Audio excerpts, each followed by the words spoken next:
One of my favorite aspects about owning a GeoPro camper is that I get to kind of modify it and renovate it to my own satisfaction. In this camper, we've done quite a few things, haven't we? Yes, we have. And in today's video, we're going to be talking about some of those past modifications and how they've held up. We're also going to be talking about what we're doing presently, and we're going to talk about some future things we're going to be doing.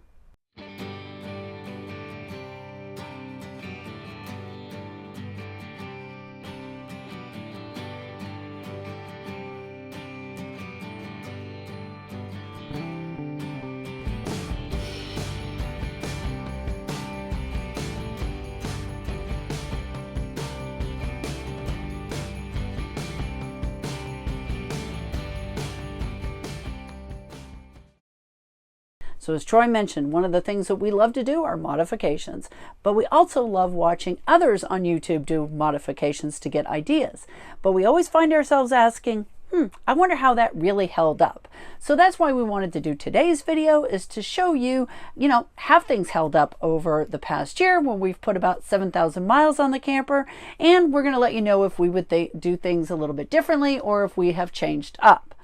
In addition, as we go through each of these modifications, I'll link up here the video that shows the original modification. So if you haven't seen it, you can link back. Here in the bathroom, there were two things we've done that are pretty substantial. One, replace the plastic commode that came with this travel trailer to a Dometic 310, this porcelain model. Vast improvement. Linda and I fought a little bit on this one because I was thinking it wasn't really worth the investment. I was wrong. It definitely is. Then we took out the plastic sink that came with this camper and put in a stainless model, changed the faucet out. This is also well worth the improvement. It's a lot deeper, just a lot better situation here in the bathroom. These two changes are two that you're seeing in the campers that are coming out today: a porcelain commode, stainless sink. So we're trying to make the camper more contemporary without having to spend $22 money. Now, one of our most popular videos is the changes that we made to this Jackknife sofa. These things are in so many campers, but they are not comfortable. So in that video, we showed kind of, what changes we made to it to kind of make it more like our theater seating at home. So let's talk about a few things, a few questions that I get, and a few things that we would actually change. So the first question that we normally get is, can you still use it as a bed? Because we put the 2x4s under here to tilt it back, to make it feel like you're sitting back and not pitched forward. And the answer is, yeah, we can still use it as a bed. And we've had no problems. Like I said, we've gone 7,000 miles and nothing has moved under here. Everything still works just like it did. Now, one thing that we are going to probably abandon, because we're going to be doing something a little bit different, is the slide out shelf that we had here on the middle. The reason is the drawer glides, when they come out, they're kind of sharp on the end, and we found they're right at Desi's height. So I'm afraid if we have that out one night and he's running around here, that he's going to run and, potentially, hit something with his head or his eye. So we really don't use it. But we still need somewhere to put food, and that's going to be our present modification that we're going to talk about here in just a minute. Here's a 6-month update on our sliding basket system. First of all, they've worked very well. They've survived all the way going across this country to Utah and back with no problems. Secondly, we got a few comments from people when we made this video about the original install as to why we didn't screw the wood frame directly into the metal framework of the camper. Problem being, products are a little soft and I didn't think they would hold up well. So we did in fact through bolt them all the way through the bed frame above, all the way down, and that has proven to be a good decision. Now, when we came back from Utah, we did notice that some of the bolts had slacked a little bit, not to be expected considering the amount of bouncing that's going on. So to solve that problem, I'm going to double nut the threads and basically tighten it up in a way that I think that'll solve that problem. So overall, I'd say we're very satisfied. So let's talk kitchen.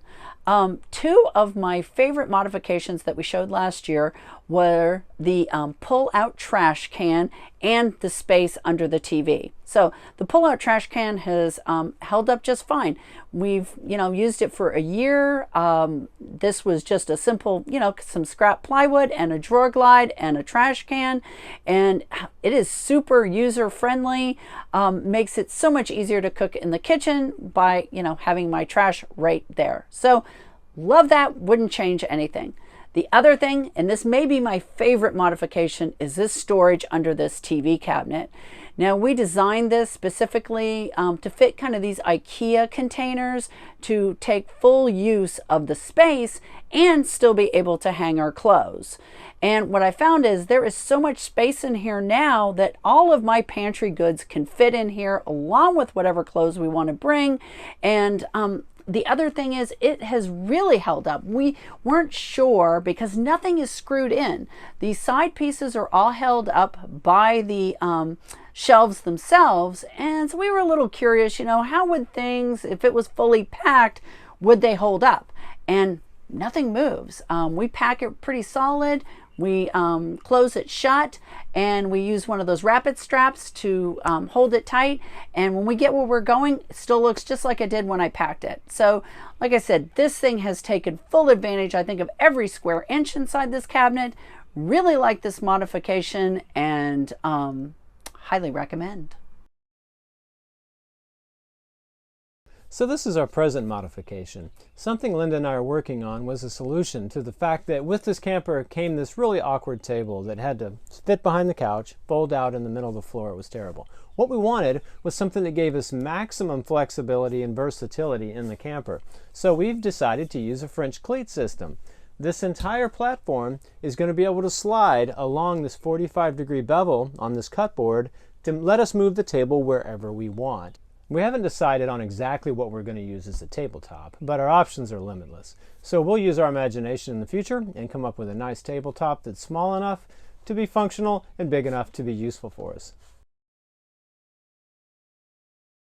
This is the original valance board that's mounted underneath the couch in our camper. Obviously this came with the camper. Before I got completely satisfied with how I was going to build it, I wanted to fabricate it on a different piece of wood first. All right, these are the components. This is a replacement board. It's cut to the same dimensions as the original in the camper.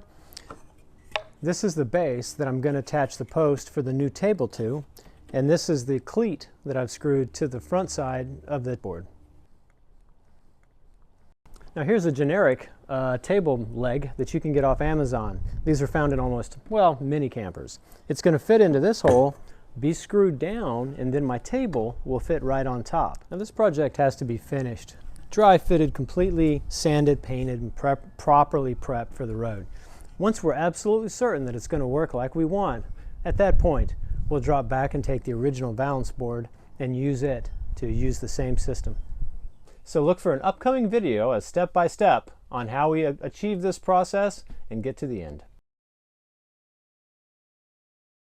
Last year we pulled the microwave out to see what was behind this panel. Our curiosity was getting the best of us. What we did find out at that time is there is some electrical wire, and we decided at that point not to pull this panel off. Well, we're not going to do that. We're going to go ahead and pop this panel off, modify the wiring, and use this space later in the year. It should be a fun mod. Okay, now in that same video, we went ahead and took the panel out of this cabinet to see what kind of space we could get in here. And there's actually quite a bit of usable space. So what we're going to do is build a drawer that attaches to this panel here. And that way it'll pull in and out just like the other drawers, giving us full advantage of all the space. So look for that in an upcoming video. So those are some of the upcoming modifications that we're going to have and the videos where we show you what happens. Yeah, and upcoming, I'm going to do a complete review of our Renogy battery setup, along with a few of the, peripherals we bought for it. And then I'm going to talk about the solar changes I'm going to make up on the roof. And finally, recently, I bought a brand new Champion inverter generator. We're going to do a first start on that unit, and we're going to talk about all of its capabilities. Yes, and also just a kind of a fun video. One of the things I've never been happy with is our kind of outside cook station setup. So we have bought some new things for that, tables and some gadgets and some things for the Blackstone. So we're going to have that whole setup and how it works for us at a campground upcoming. And recently we were at an RV show and we found a 2022 ePro 19 FPS.